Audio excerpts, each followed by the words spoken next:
Aujourd'hui, je vous propose un petit retour en arrière. On va retourner en arrière jusqu'au lundi 3 mai 2021. Mala était donc encore pleine et Hermione n'avait donc pas encore changé d'écurie. Avec tout ce qui s'est passé dans ma vie ce mois-ci et les dernières semaines, la naissance du poulain, etc., j'ai pas eu le temps de vous faire le montage de cette vidéo. Mais ça me tenait quand même à cœur de vous la poster. Donc aujourd'hui, j'ai décidé, avant de vous poster des vlogs avec le poulain et des vlogs de mon voyage en Camargue, de vous faire quand même le montage de cette vidéo. Donc j'espère qu'elle vous plaira et très bon retour en arrière.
Bonjour à toutes et à tous et bienvenue dans un nouveau vlog. Effectivement, ça fait un petit moment que je vous en ai pas fait, je vous avais promis mon grand retour sur ma chaîne de vlog. Chose promis, chose due, ça a pris un petit peu plus de temps que prévu, mais je suis enfin de retour sur cette chaîne de vlog. D'ailleurs, si tu n'as pas vu la partie 1 de cette vidéo, qui est une vidéo en immersion dans mon travail, dans mon métier et dans ma journée de palefrenière, tout simplement parce que j'ai retrouvé un nouveau travail dans le monde du cheval, je te glisse le lien dans la barre d'infos étant donné que je vous ai filmé ma matinée au travail, donc toute ma matinée de travail. J'en ai fait une vidéo sur ma chaîne principale et c'est la partie 1 de cette vidéo. Donc si tu n'as pas vu en commençant cette vidéo, je te conseille d'aller la voir avant. Donc comme tu l'as vu juste avant que je te raconte tout ça et que tu vois l'intro, je suis donc rentrée du travail à midi et j'ai nourri Mala. Donc là, je viens de me réveiller d'une petite sieste. Il est 14h53, donc j'ai fait une bonne sieste d'une heure quand même. Une petite sieste, c'est une bonne sieste d'une heure.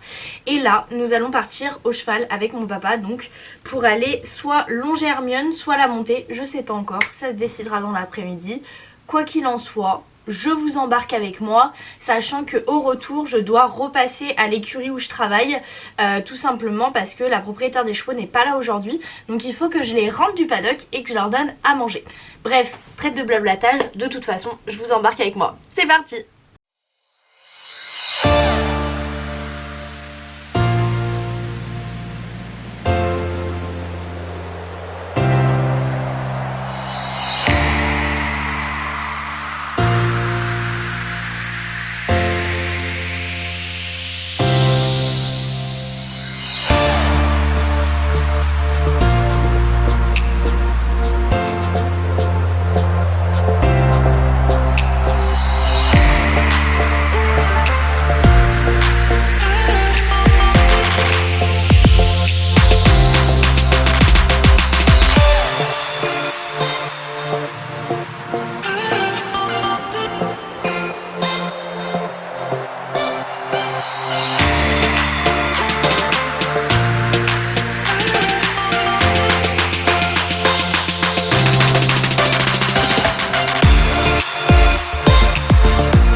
Non mais stop.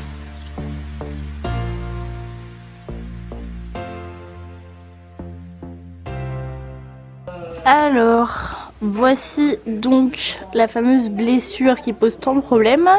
Donc là, Hermione est au repos depuis une semaine parce qu'elle avait énormément engorgé. C'est-à-dire que là, je sais pas si vous allez vous rendre compte, mais donc là, voilà, si vous voyez quand même bien, elle est encore un peu engorgée sur le côté. Donc elle a bien dégonflé, hein, vraiment. Et là, du coup, j'ai enlevé la croûte de la blessure, bien soigné comme il faut, et j'espère que d'ici quelques jours ça ira mieux quoi. Bon, du coup, petite explication. Bonjour à vous. Le padre est là. Comme vous avez pu le voir sur les images, du coup Hermione s'est blessée. Je vous l'avais dit sur Instagram, elle s'est blessée il y a un peu plus d'une semaine. Donc là aujourd'hui ce que j'ai fait, c'est que je savais pas si j'allais la longer ou la monter. Du coup au final je l'ai longée mais que au pas.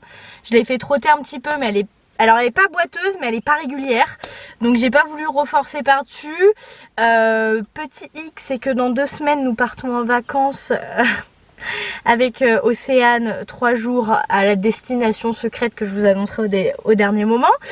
Donc il va falloir que Hermione arrête de boiter et qu'on reprenne le travail, parce qu'elle n'a rien fait depuis 10 jours. Et on est censé partir en vacances pour nos premières vacances ensemble. Donc ça va être un peu problématique. Donc j'espère que dans la semaine ça tout ira mieux. Déjà là elle boite plus, elle est presque plus gonflée. Elle est encore un peu gonflée au niveau de l'endroit où elle avait l'hématome.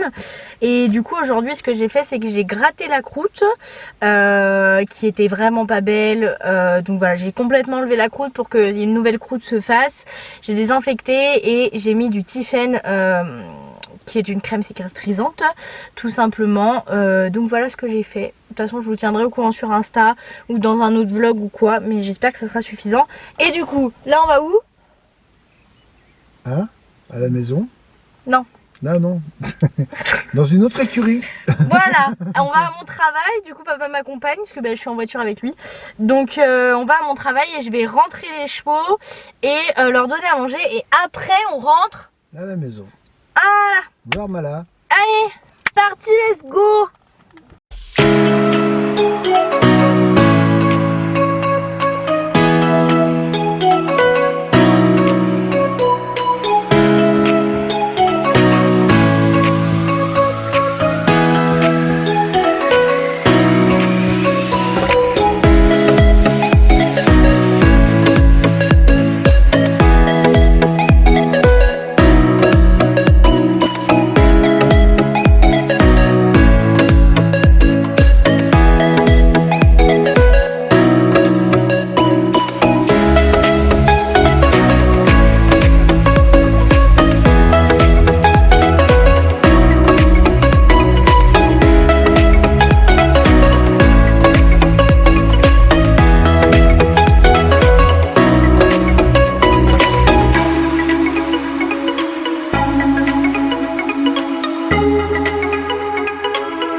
Bon, petite check-up des mamelles avant d'aller manger. Hop, toujours pas de lait. Donc ce n'est pas encore pour tout de suite. Mais par contre, ça je vous avais pas montré sur Insta. Voilà, c'est-à-dire que Mala a les fesses complètement molles, mais ça fait déjà un moment. Et elle a également la vulve qui est dilatée, le col qui est ouvert. Enfin, le col qui commence à s'ouvrir, il n'est pas ouvert totalement, hein, parce que quand il est ouvert totalement, la jument met bas de suite. Mais voilà, donc elle a ce petit point qui est apparu parce que ses fesses sont toutes molles. Genre vraiment toutes molles. Et voilà. Du coup, ça ne serait tardé. À mon amour. Et la petite caméra où vous me posez 40 millions de questions dessus. Alors du coup, c'est une caméra pour l'intérieur normalement. Donc je vous mets la référence exacte de la caméra dans la barre d'information parce que là je ne sais plus. Mon père il a fait un socle en métal comme ça pour qu'elle soit inclinée et pour que du coup quand je la veille la nuit, vous allez voir tout à l'heure, je vais vous mettre des images de Mala qui dort et de Mala de nuit de la caméra. Du coup je peux la voir au sol en fait vu qu'elle est inclinée. Et du coup on a fait tout un branchement, on a refait tout le branchement électrique donc pour mettre les néons bien au-dessus de Mala si jamais il y a besoin lors de la mi-bas. Et la caméra marche en Wi-Fi. Du coup on a ce petit boîtier là qui passe par tout le circuit électrique de la maison et qui transmet la Wi-Fi sur la caméra. Donc voilà, je sais plus exactement comment ça s'appelle, c'est mon cousin qui me l'a installé. Mais du coup, il y a la Wi-Fi dans le box qui permet que la caméra soit en haute définition et qu'il n'y ait aucun souci, ça rame pas du tout. Et c'est super pratique. Voilà, et papa il fait l'inspecteur des travaux finis, comme d'hab. Non, je rigole. Comme d'hab, c'est lui qui fait le box tous les matins et qui s'occupe de Doudou pendant que je suis au travail. Salut, salut. Salut, salut. Et voilà le petit rituel du soir.